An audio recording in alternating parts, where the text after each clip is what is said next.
What's up, yo guys? What's up, guys? Okay guys, nandito na kami sa site nila, no? Kung saan sila naglalaro. Hinihintay ko lang sila, then mag-start na tayo mag-shoot. Pinasama ko na rin sila, lalo na si Ann, kasi siya yung gagawa ng BTS, no? Behind the scene. So gaya nga sinabi ko, gagamitin ulit natin si Zion Smooth 4 tsaka si iPhone 6s para makita nyo kung anong pwedeng magawa ni iPhone 6s pagdating sa filmmaking, no? Pagdating sa mga ganitong klaseng project. What's up, yo guys?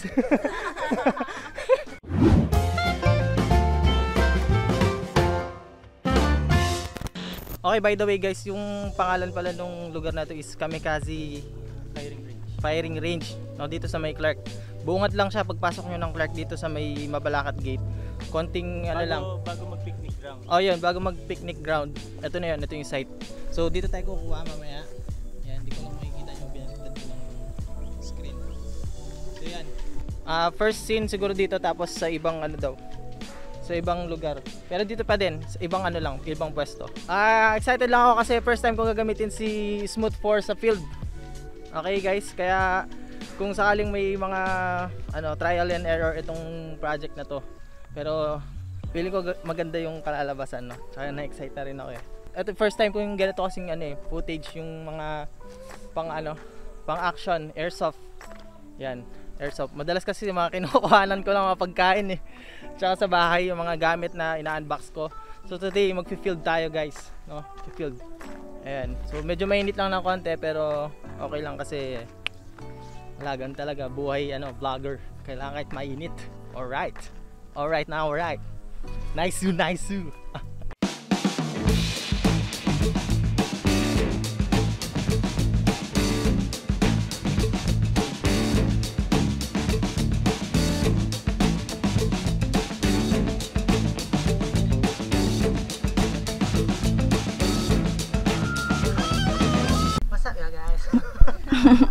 Okay, so ano muna daw, break muna. So nakapag-shoot na ako ng ilang scene sa loob. So actually, ang dami kong Aray ko. Galamos po sa tawag dito, galamos puta. yung sa Talayb. Hindi ko alam. Yan, tapos sobrang init kasi wala rin walang dito. Silungan yun. Wala silungan kaya sobrang init. Hey, what's up, yo guys? Pero okay naman. So feeling ko naman okay yung magiging kalalabasan nito. Ayun sila. Hydration muna daw, break. Okay? Tapos mamaya maglalaro na yung mga yan. So tinatapos lang natin yung shoot guys, and then what's up guys?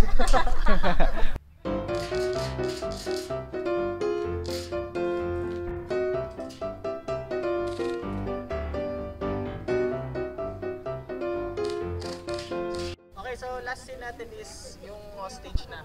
Okay, meron tayong mga terrorist doon. Yun kasi yung scene natin, no?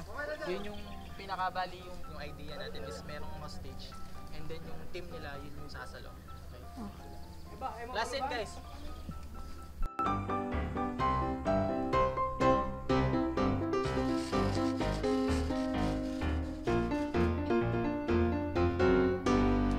Okay, so tapos na yung shooting natin dito. So umabot siya ng anong oras na? Nag-start tayo magte-10? 9, 10, 11, 12, 3 hours. Okay, 3 hours of shooting guys. Ayan sila, nagre-ready sila for game.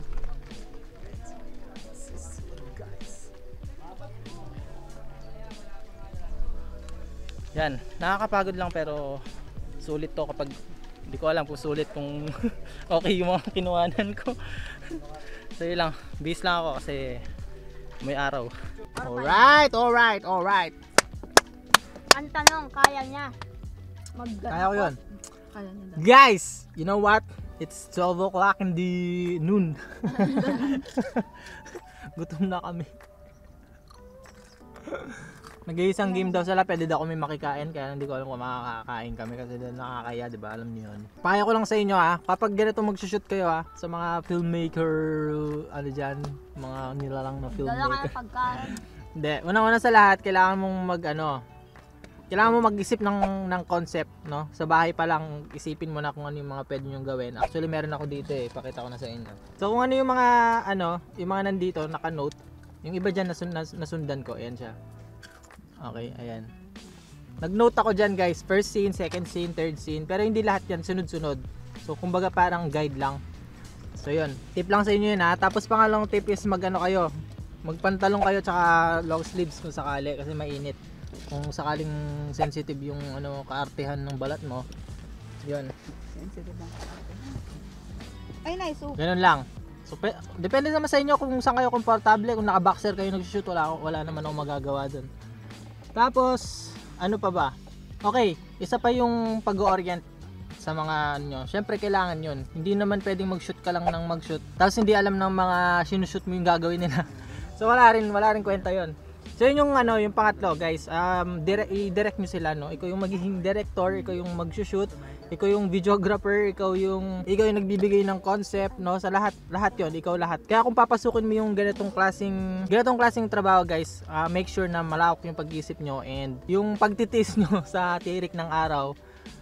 Kapag mga ganitong scene, Pero kung mga indoor naman, so wala naman problema sa init. Tapos pang-apat guys, yung positioning kung paano ka mag-shoot.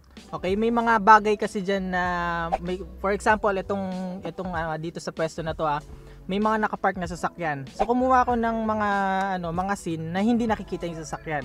So make sure na ganun din yung gawin nyo guys, na tinitingnan nyo rin yung background nyo. So yun lang.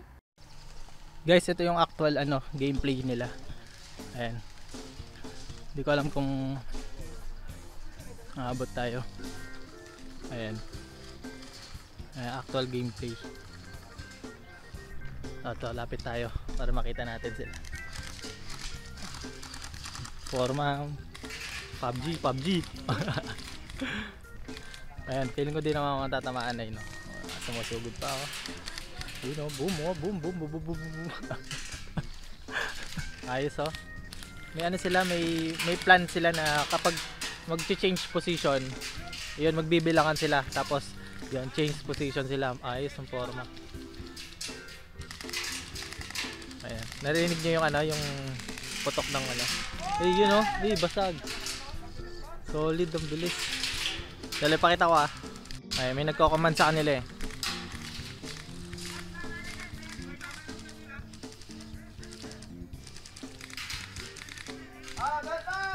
Ayun, yung tumayo, hit na yun. Ibig sabihin natamaan siya. And then yung iba on cover pa rin. Itong mag-out, hit na siya. Boom, ang galing ng isa tumakbo. So din dito guys, pure strategy din and din siya. Adrenaline din ang kailangan mo dito guys kasi tatakbo ka, change position. Kailangan nyo ng strategy, tawag din, basta yun. Kailangan mo rin ng strategy para mag-change ng position, tapos yung isa naka-cover. Ang galing forma. Ayan. You know. Galing. Yung isa kasi nagtago dun sa Akasha. Doon. Tapos nag-change position to. Natamaan yun, hit. Ayos. Okay guys. So, here we are again. Nakauwi na kami. Yeah. Editing mode na to. Okay, edit mode agad. Wala nang kung ano-ano pa. Yung bag na kay Kay Alan Tuts. Okay.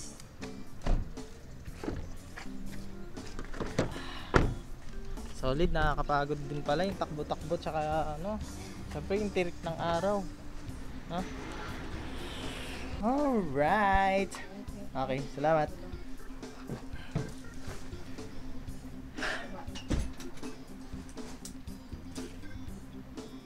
What a big day! Wow! Proud ka? Okay guys, so tapusin ko na tong vlog na to and by the way, gagawa ako ng panibagong video about sa BTS o yung behind the scene ng yung kinuha na natin kanina and maraming salamat kay YP. Yan. Siya talagang apprentice ko, no? Sa lahat ng bagay, nandyan yan, no? Kahit na naman. So yan guys, kung gusto mo pa makita ng iba't ibang klase mga video so pinapayo ko na sa'yo kaibigan, subscribe sa akin channel, huwag mo na rin kalimutan yung notification bell para update ka pa ng bagong upload. Alright, gusto muli natin pagkikita. Nice.